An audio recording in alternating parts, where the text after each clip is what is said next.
Hello viewers, in today's lecture we will discuss the solution of simultaneous equations.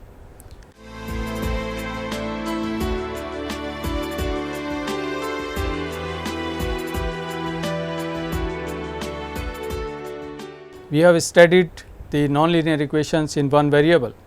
If you have a linear equation in one variable, see at your screen you are having equation 3x minus 4, that is the linear equation in one variable. You will directly get the solution of this equation by transferring the constant on right hand side and just dividing the coefficient. That means, you will get x is equal to 4 by 3. Now, suppose you have a linear equation in two variables, that is equation 1 on your screen, that is 3x plus 4y is equal to 11. Now, what solution you will get for this equation?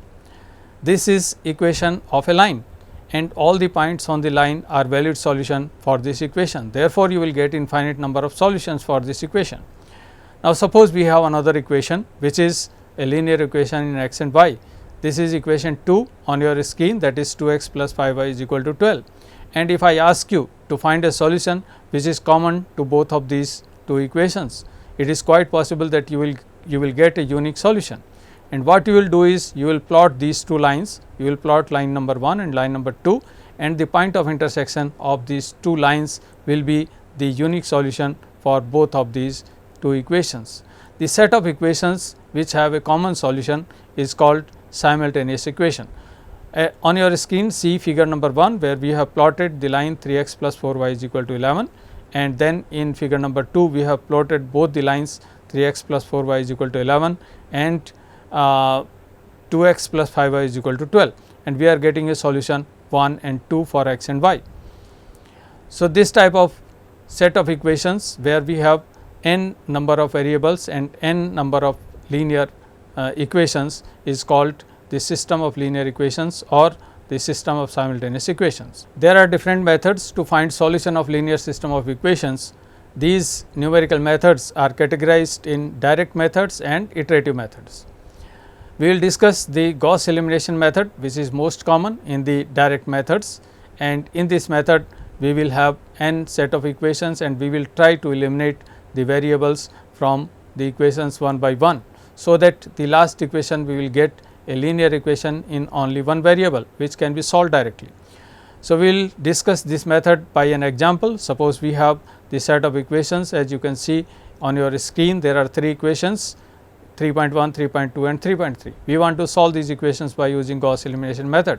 So, first thing we will do is, we will eliminate x1 from equation 3.2 and 3.3. To do this, we will follow the following steps. The first step is, we will use equation 3.1 as base equation. We will divide the base equation by the coefficient of the element to be eliminated. So, the coefficient to be eliminated is x1. So, we divide this equation by 4. So, we get the equation x1 plus 1 upon 2 x2 plus 1 upon 4 x3 is equal to 2, and this is the normalized base equation. Using the normalized base equation, coefficient of x1 in equation 3.2 by this normalized equation 4, and subtract the resultant equation from equation 3.2, and that will give us the coefficient of x1 as 0 in the next equation.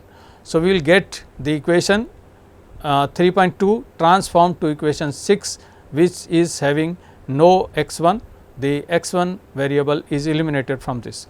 The same procedure is followed for equation 3.3, and there also we eliminate x1, getting the equation 7.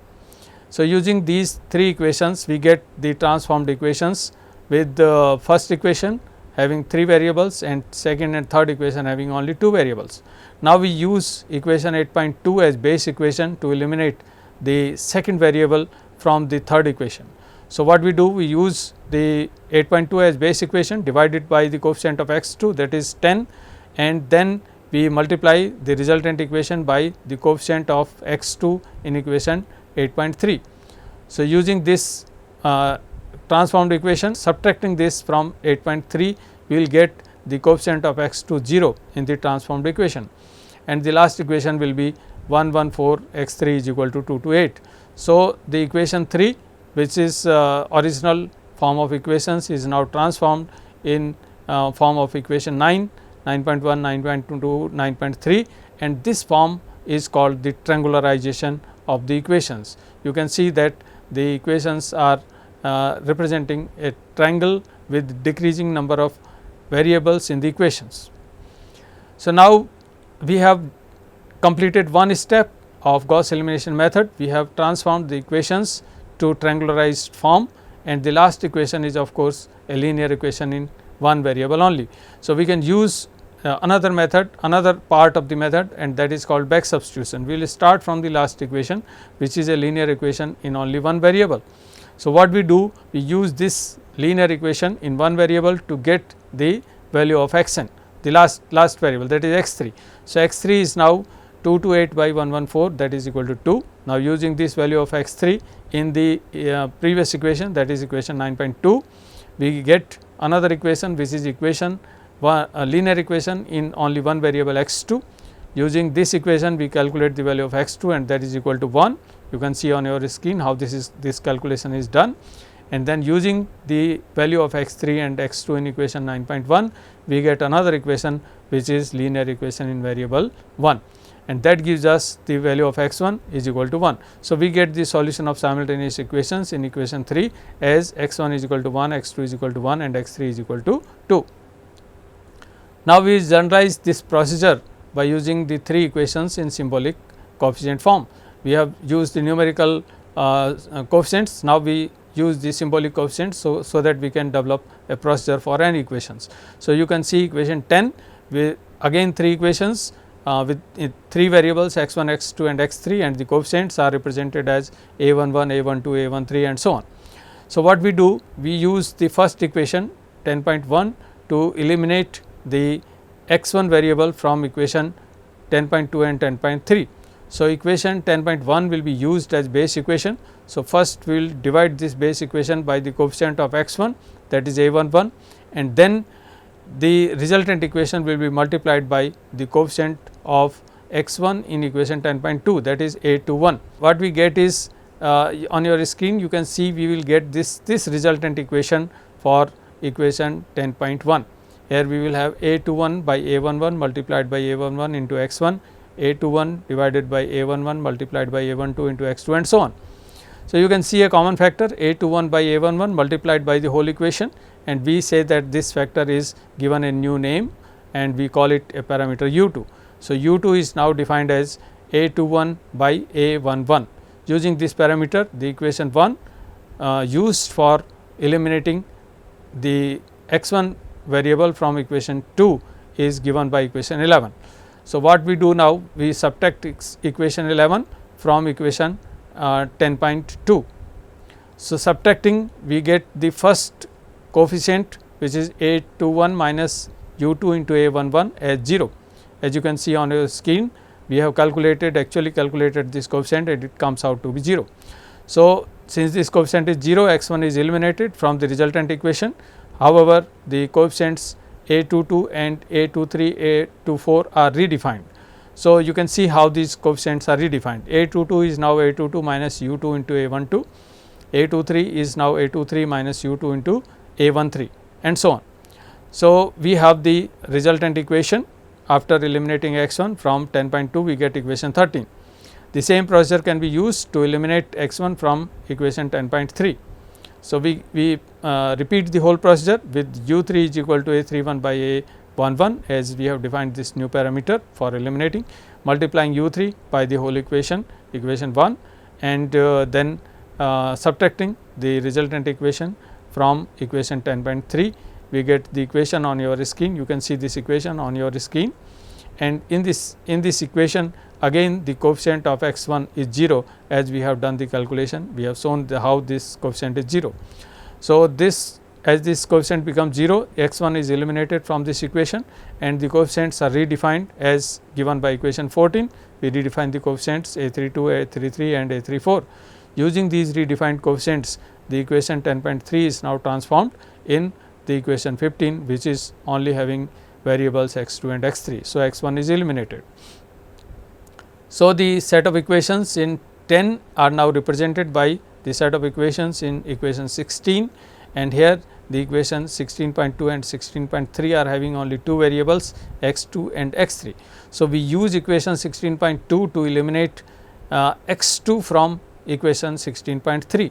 So, again what we do, we define a u parameter u 3 is equal to a 32 by a 22 and multiply this by the base equation 16.2. The resultant equation is subtracted from equation 16.3 and we get the equation you can see on your screen, and in this equation the coefficient of x 2 will be 0 as we have shown by calculation.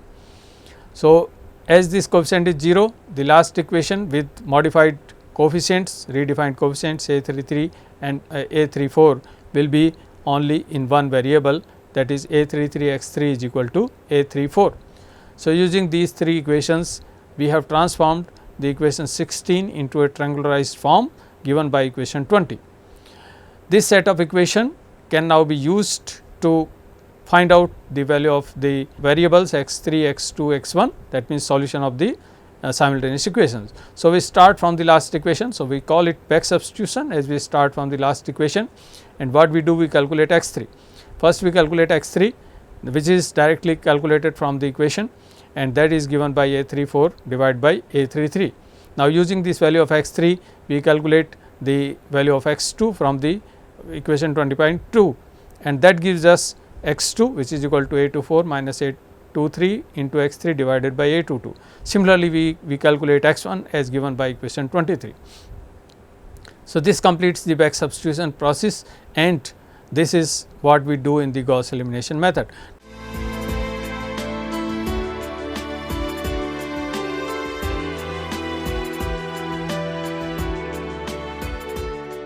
Now, we can generalize the Gauss elimination method for n equations. So, the most important thing in this whole procedure is the resubstitution or recalculation of the coefficients. So, you can see in equation 12 how the coefficients are calculated. We just identify the index for different variables, different parameters in the resubstitution or recalculation of the coefficients. So, you can see that the I index is for the parameter which is to be eliminated. The index j is for the target equation from which we want to eliminate, and the index k is for the coefficients in the target equation. So, we designate I, j, k for the variable to be eliminated, the target equation and the coefficients. So, using this whole logic we have recently developed by inspection of the equation 24, what we can do, we can just write the procedure for generalized procedure for eliminating the variables. So, now we can generalize this process for n equations. So, what we do, we choose the base equations, and for n variables we will need n minus 1 base equations. The index I is designated for the base equation, and that will run from 1 to n minus 1, and it will represent the variable to be eliminated, that means x I. For each variable x I to be eliminated, we will have n minus 1 target equations. The target equations will be the equations which are just behind this variable to be the base equation which is used to eliminate the remaining part of the x I. So, what we have? We have the n minus 1 target equations, and these target equations will be designated by index j. So, j will change from I plus 1 to n. Now, in the target equation with index j, we will have the coefficients which are represented by a, j, k, where the index k will change from j to n plus 1. So, with this information, what we can do? We can eliminate the x I from the jth target equation by redefining the coefficients, and the redefinition of coefficient is given by equation 25. So, we are saying that we define a parameter u j which is equal to a j I divided by a I I, and then we resubstitute or redefine the coefficients of the target equation by equation 25, that is a j k is equal to a j k minus a I k multiplied by u j. So, using these steps, we will just triangularize the given set of n equations. You can write a part of the algorithm for this procedure, and the part of the algorithm is given on your screen. We have the for loop for I is equal to 1 to n minus 1 for the base equations, and the for loop j is equal to I plus 1 to n for the target equations, and then we define the u parameter uj, which is equal to aji divided by aii, and then we use the third loop, which is k running from j to n plus 1 for the coefficients, and the coefficients are redefined by the expression a j k is equal to a j k minus a I k multiplied by u j. So, this procedure will triangularize whole of the set of equations. Now, after triangularization we come to the next part, and that is the back substitution. In back substitution we will start from the nth equation, and using the nth equation we will get the solution for the last variable, that is x n, and x n is nothing but it is the a n, the coefficient, last coefficient in the last equation divided by the coefficient multiplied by x n. So, you can see it is given by equation 26. Now, using this value of x n, we move upward in the triangularized system of linear equations, and we can find out the solution of the previous equation, that is the equation in x n minus 1 and x n. So, we substitute the value of x n in this equation, and we will find out the value of x n minus 1. So, you can see on your screen how the equations will appear. The equation just above the last equation in the triangularized form will appear like this: a n minus 1 n minus 1 x n minus 1 plus a n minus 1 n into x n is equal to the constant coefficient a n minus 1 into a n minus 1 a n plus 1. The n minus 1 n plus 1 are index, and we are separating it by comma to make them separate. So, now what we can do, we can use the value of x n from the equation 26, and by using this numerical value of x n we calculate x n minus 1 from equation 27. We can continue this procedure upward, moving upward in the triangularized system, and in general if we go to up to the ith equation, we will calculate the ith variable by using the same procedure. So, you can see the triangularized ith equation in triangularized form. It will start from aii, I, xi, and all these parameter or these coefficients multiplied by the all previous values calculated by back substitution. Starting from xi plus 1 to xn are the values which are already available, which are calculated. So, now we want to calculate xi from this equation. So, what we do is we just do the transfer the whole of the part on left hand side to right hand side, and just divide it by the coefficient a I I. So, this is what you can see on your screen we are doing. So, you can see that after minus sign we have the sum of the coefficients multiplied by the values. So, we can replace this by a summation, and this can be done by using a small part of the algorithm. So, we can see the back substitution algorithm on your screen, starting from the last equation x n is equal to a n n plus 1 divided by a n n, and then we use a for loop for I is equal to n minus 1 down to 1. We are going in the downward direction, starting with high value of I, we are going to low value as low as 1, and there we do the whole of the thing. In previous slide you can see that there is sum of the coefficients multiplied by the previously calculated values. So, this sum is calculated by using this loop for j. So, what we do, we initialize sum is equal to 0 and use a for loop j running from I plus 1 to n, and just sum all the terms in the bracket which is having minus sign. So, with all this sum, what we do is we calculate x I, which is equal to a I n plus 1 minus that a I n plus 1 is the constant coefficient in the ith equation in triangularized form, minus sum divided by aii. Aii is the coefficient of ith coefficient.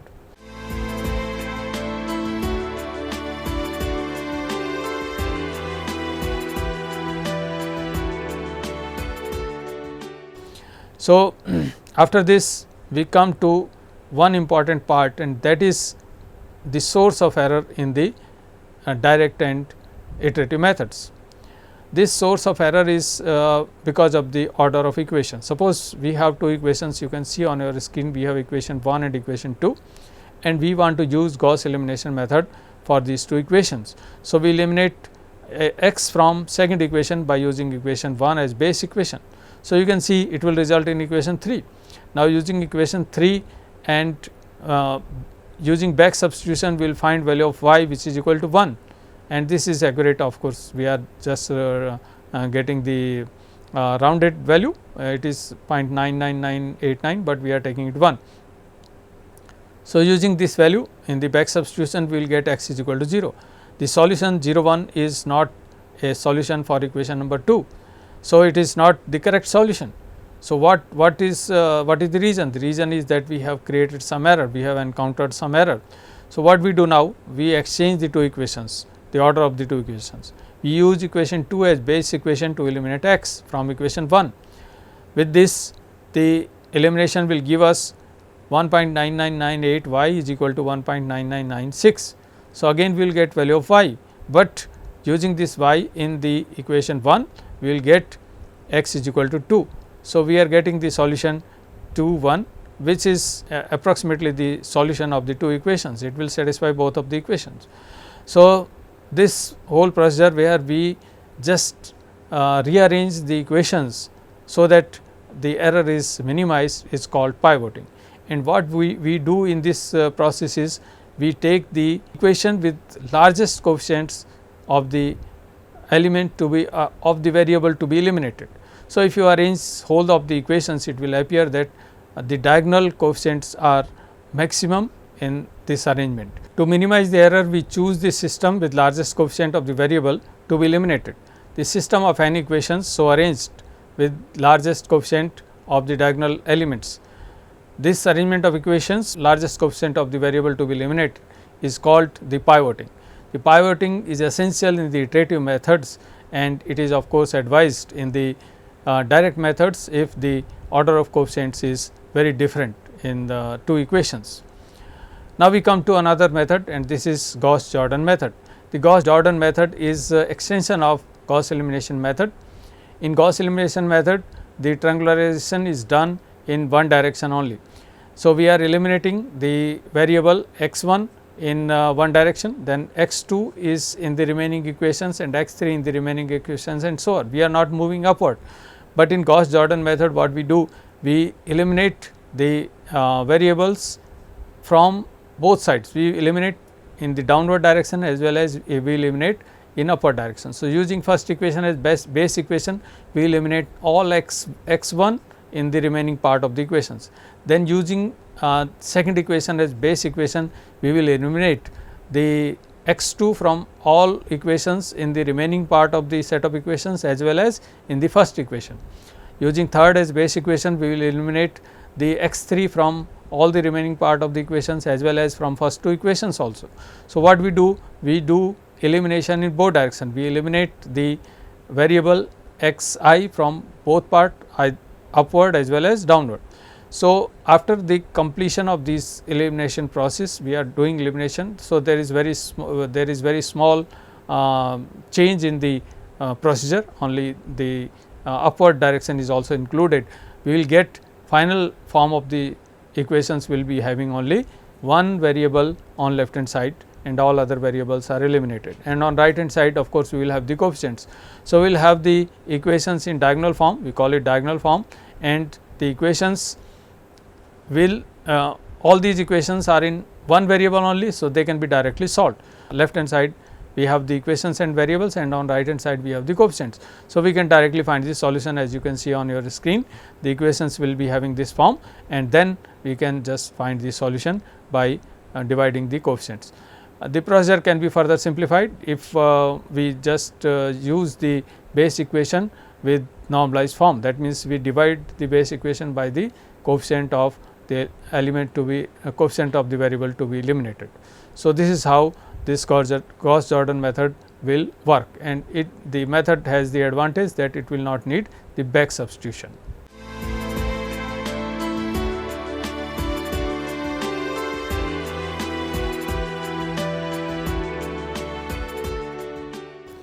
In today's lecture, we discussed the numerical methods to find solution of simultaneous equations.